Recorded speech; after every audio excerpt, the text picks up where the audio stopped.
대선에 안녕하십니까. 대한소화기 내시경학회 정보홍보이사를 맡고 있는 장진석입니다. 오늘은 저희 학회에 편집이사를 맡고 계신 대구 카톨릭대 병원의 김은영 교수님과 함께 이야기를 나누어 보도록 하겠습니다. 교수님 인사하시죠. 네, 안녕하세요. 반갑습니다. 김은영입니다.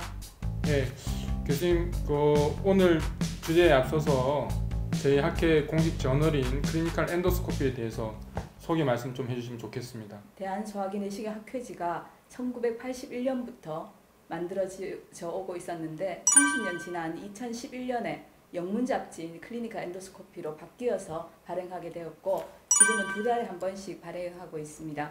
금년이 10년째 되는 해이고 지금은 전 세계에서 많은 좋은 우수한 논문들이 많이 투고되고 있는 전 세계적으로 인정받고 있는 훌륭한 잡지라고 말씀드릴 수 있겠습니다.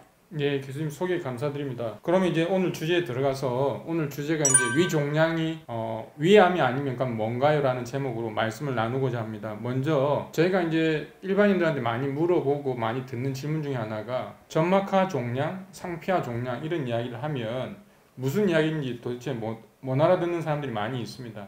교수님 이 종양에 대해서 간단히 설명을 좀 부탁드리겠습니다. 네.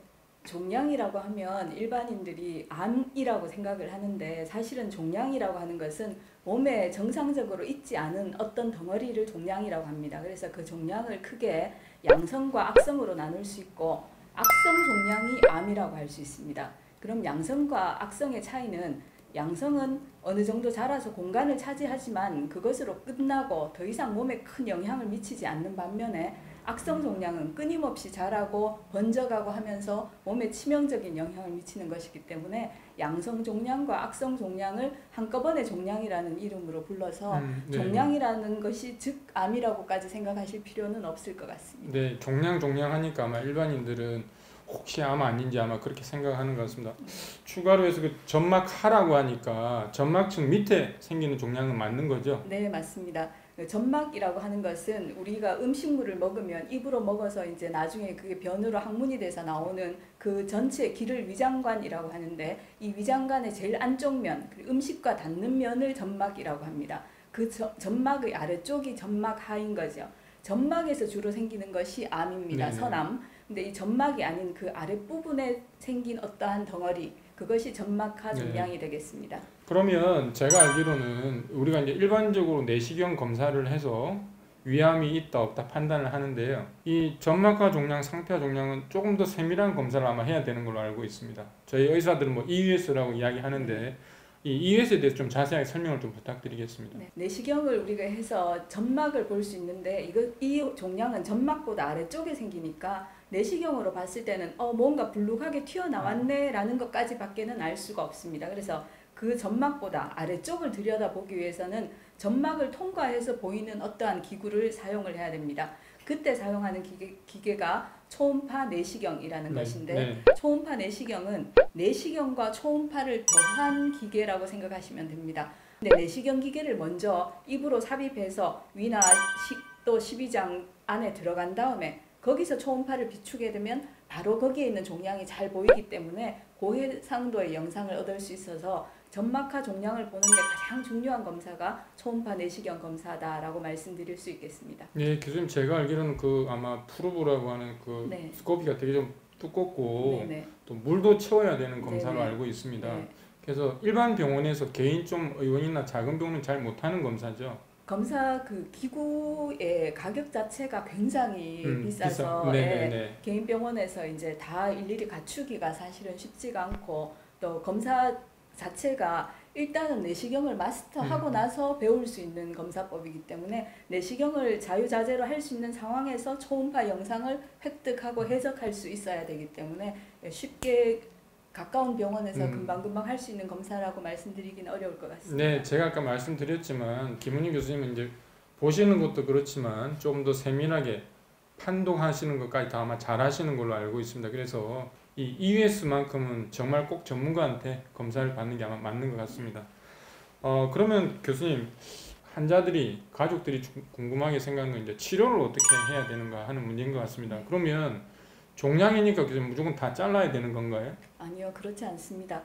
아까도 말씀드린 것처럼 종양은 악성과 양성이 있는데 악성이면 무조건 치료를 해야겠지만 양성은 사실 우리 얼굴에 생기는 점도 그 네네, 종양인데 네네. 미관상 보기 싫으면 치료하지만 네네. 뭐 그렇지 않으면 둬도 되는 것처럼 점막하 종양도 양성이면 굳이 치료할 필요가 없는 경우가 많습니다.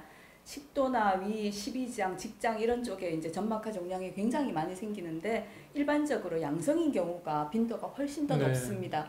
그래서 그게 양성이라면 특별한 문제, 합병증이 생기지 않는 한에는 반드시 치료할 필요는 없다고 말씀드릴 수 네. 있겠습니다. 그러면 교수님 여기서 저희가 이제 환자나 보호자들이 항상 원하는 거는 이게 왜 나한테 생겼을까 하는 거거든요. 이 어려운 질문일 수도 있을 것 같은데 교수님 이게 이런 종양이 왜 생기는지 조금 이야기를 해주시겠습니까? 네, 정말 어려운 네. 질문입니다. 솔직히 말씀드리면 왜 네. 생기는지는 알지 못합니다. 우리가 네. 암이 왜 생기는지 사실 100% 모르기 때문에 맞습니다. 알면 네. 예방할 수 있을 텐데 네, 네, 네. 네, 확실히 모르는 것처럼 이것도 뭐 어느 정도까지의 이유를 알 수 있는 경우도 있지만 모르는 경우가 대부분이고 또 이유를 알 수 있어서 우리가 예방을 할 수 있다든지 그런 차원은 아니기 때문에 이제 내시경 검사를 정기적으로 받으시면서 그런 게 있다는 게 발견되면 정확한 더 확인을 정밀하게 하고 그 다음에 어떻게 대처할까를 이제 전문가와 상의해서 헤쳐나가는 것이 좋을 것 같습니다. 제가 이제 앞에 편에는 위암 같은 경우는 헬리코박터 세균이라는 아주 중요한 원인균을 네네. 설명을 드릴 수 있는데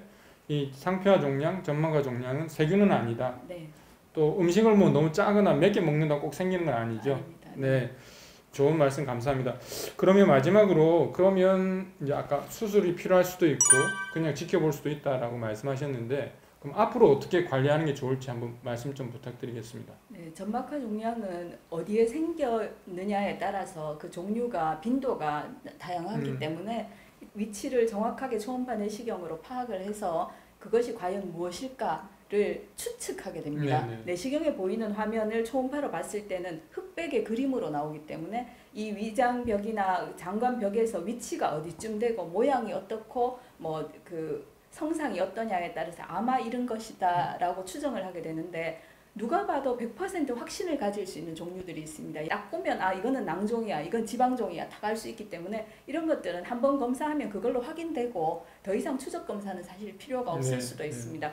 근데 그게 이제 애매한 그런 경우에는 정확한 조직 검사가 또 필요할 수도 있습니다. 그런 경우에는 점막을 열고 그 아래에 있는 종양을 조직 검사를 할 수도 있고 아니면 초음파 내시경 유도하에 바늘을 위벽을 통과해서 그 종양 안에다 넣은 다음에 거기서 음압을 걸어서 세포를 뽑아 올려가지고 그 세포를 직접 확인해서 그게 뭔지를 확인을 할 수도 있고 그런 과정들을 거쳐서 정확한 진단을 이제 접근을 하게 되고 뭐 크게 문제가 되지 않는 아까 말씀드린 뭐 낭종이나 지방종이나 이런 거는 두고 보겠지만 또 근종이라든지 이런 것도 아주 잘하지 않으면 크게 문제가 되지 않습니다. 그리고 이소성 췌장이라고 해서 원래 이제 위장 바깥쪽에 있어야 되는 췌장 조직이 위벽에 있는 경우도 있는데 그런 경우에도 크게 심각한 문제가 되지는 않습니다. 네네. 방금 말씀드린 이런 것들이 좀 흔한 경우인데 이런 것들은 이제 그냥 두고 보면 되고요.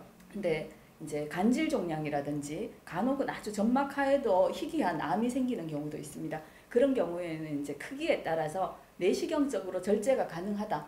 아주 깊이가 내시경으로 잘랐을 때 위장의 끝까지 잘라야 되기 때문에 이건 천공이 100% 생기겠다든지 이런 위험이 있다든지 하는 경우에는 외과에서 수술적인 방법으로 절제를 하기도 하고 그래서 두고 보는 경우에는 어느 정도의 간격으로 두고 볼까를 그 담당 선생님하고 잘 의논을 하셔가지고 일반적으로 한 1년에 한 번 정도 초음파 내시경을 하면서 크기의 변화가 없는지 성상의 변화가 없는지를 지켜보는 것이 좋겠습니다. 내시경 치료도 할 수도 있고 복강경으로 잘라야 되는 경우도 있으니까 꼭 전문가와 상의하는 게 좋겠다. 이렇게 아마 결론을 내릴 수가 있을 것 같습니다.